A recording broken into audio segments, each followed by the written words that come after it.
할렐루야. 하나님의 사랑과 은총이 넘치시기를 축원합니다. 오늘 10월 22일 화요일날 아침입니다. 주님의 도우심으로 오늘도 승리하며 주께 영광 돌리는 시간 되길 바랍니다. 어제부터 우리가 주님의 평화에 대한 말씀을 나누고 있습니다. 오늘은 두 번째로서 어떻게 주님의 평화가 우리에게 다가오고 있고 또 주님의 평화의 근거는 무엇인가 하는 것을 생각해 보려고 합니다. 오늘 말씀은 요한복음 14장 1절에서 3절입니다. 요한복음 14장은 예수님께서 말씀하신 일련의 가르침 중에서 이제 거의 마지막 십자가에 달려 돌아가시 직전에 제자들에게 복음을 전했던 말씀을 전했던 부분이죠. 이렇게 되어 있습니다. 너는 마음에 근심하지 말아라. 하나님을 믿고 또 나를 믿어라. 내 아버지 집에는 있을 곳이 많다. 그렇지 않다면 내가 너희가 있을 곳을 마련하러 간다고 너에게 말했겠느냐. 나는 너희가 있을 곳을 마련하러 간다. 내가 와서 너희가 있을 곳을 마련하면 다시 와서 너희를 나에게로 데려다가 내가 있는 곳에 너희도 함께 있게 하겠다. 이 내 아버지 집에는 있을 곳이 많다. 내가 너희를 있을 곳을 마련한다. 이게 영어 성경에는 이제 있을 곳이란 말, 우리나라 말은 있을 곳으로 번역됐지만 영어 성경에는 맨션이란 말을 쓰여져 있습니다. 맨션. 우리가 맨션이라고 하는 단어를 쓸 때는 아주 근사하고 멋있는 집을 말할 때 맨션이라고 말을 하죠. 근데 왜 예수님께서는 걱정 근심하지 말라고 하면서 이 하늘나라에 우리가 머물 수 있는 집에 대한 이야기를 했을까요? 지금은 이제 많은 사람들이 연립주택이나 아파트 같은 데서 살고 있기 때문에 그런 일이 별로 없습니다만은 옛날에는 이제 대부분 단독주택에서 살았잖아요.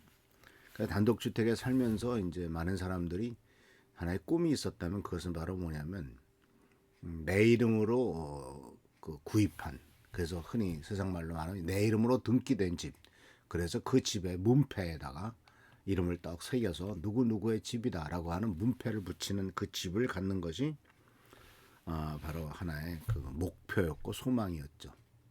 그러니까 내가 내 이름으로 내 집을 샀다라고 하는 그것이 굉장히 큰 기쁨이요 또 인생의 중요한 목표이기도 했습니다. 근데 왜 집을 가지려고 할까요? 아마도 그것은 미래에 대한 안전과 보장이었을 겁니다. 미래에 대한 안전, 더 이상 불안하지 않고 여기저기 떠돌아다니지 않고 이곳에서 내가 계속 살아도 된다라고 하는 그것이 바로 미래에 대한 안전에 대한 얘기죠.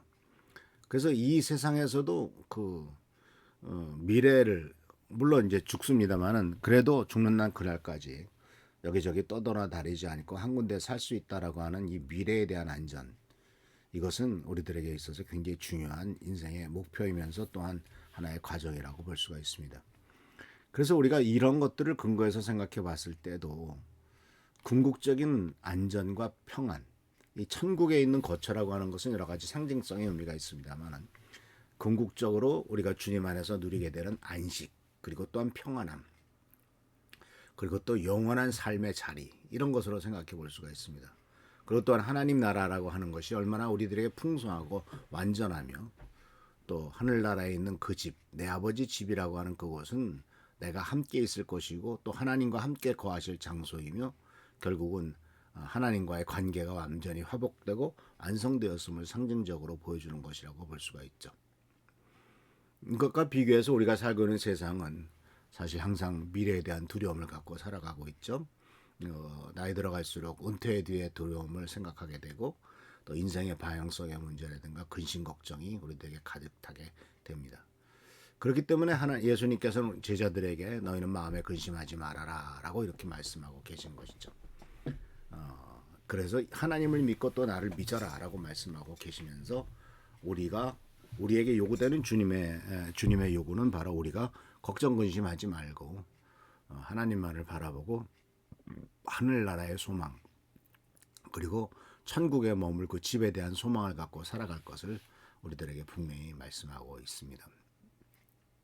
그래서 우리들은 이 근심하지 말라라고 하는 말씀 속에서는 항상 이렇게 대비되는 것을 볼 수가 있죠. 이곳에서 이 세상에서 살아가는 동안의 어려움, 그러나 저 천국에서 사는 영원한 하나님 나라의 집, 또 이곳에서 누리게 되는 고통, 그렇지만 앞에 있는 준비된 집, 그리고 이곳에서 사람들과 겪어야 되는 많은 어려움, 인간관계, 그러나 저 천국에서는 하나님의 백성으로서 같이 그리스도와 함께 영원히 보내게 되는 것. 그리고 또 우리를 버리고 떠나는 사람들이 있는 반면 또 우리를 위해서 다시 오실 예수님, 지금 예수님이 십자가에 달려 들어가실 것을 앞두고 있지만 언젠가는 주님과 함께 영원히 함께 계시는 그와 같은 이런 모든 일들이 바로 근심하지 말아야 될 중요한 근거인 것을 보게 됩니다. 그래서 근심하지 말고 주님께서 우리들에게 오늘 가르쳐주는 평화의 비결은 짧은 인생을 바라보지 말고 영원한 하나님 나라를 바라보라는 것입니다. 그래서 이 세상에 사는 것들은 고통과 어려움, 그렇지만 그런 모든 것들은 한시적이다. 시편의 기자나 잠언에나 또는 전도서에서도 인생은 그냥 다 지나가는 것이고 또 슬픔과 눈물뿐입니다라고 하는 부정적인 고백들도 많이 있습니다. 사실 인간은 그런 일들이 더 많죠. 그런데 우리는 하나님을 믿는 사람은 우리의 죽음으로써 끝나는 인생이 아니라 그 너머를 바라봐야 되고 영원한 세계를 바라봐야 될 것을 주님이 가르쳐 주고 계시죠. 그래서 이 말씀 속에서 우리들에게 주는 중요한 깨달음은 가장 행복하고 즐거운 일을 아직 오지 않았다라는 것을 알라는 것입니다. 영원한 하나님 나라에서의 소망과 천국의 집에서의 즐거움과 행복은 이 세상에서 누리는 어떤 것보다도 더 크고 더 멋진 것이다라고 하는 것을 분명히 성경은 우리들에게 가르쳐주고 있는 것이죠. 그래서 하는 성도 여러분, 우리에게는 하늘나라의 소망이 있습니다. 이 하늘나라의 소망이 바로 우리들에게 있어서의 모든 평안과 안전의 근거가 된다는 사실을 기억하시면서 없어질 세상 그리고 언젠가는 다 떠나야 될 세상을 영원한 것처럼 생각하지 말고 하늘나라에 대한 소망을 갖고 하늘나라를 바라보며 살아가는 우리 귀한 성도님들 되시기를 축원합니다.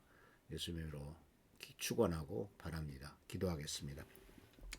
좋으신 주님 은혜를 감사합니다. 오늘도 주님의 가운데서 귀한 하루가 시작됩니다. 이 복된 하루 은혜의 바로 축복된 하루가 될 수 있도록 도와주시고 하나님만을 바라보고 섬김으로써 주께 영광 돌리는 삶이 되도록 인도하여 주옵소서.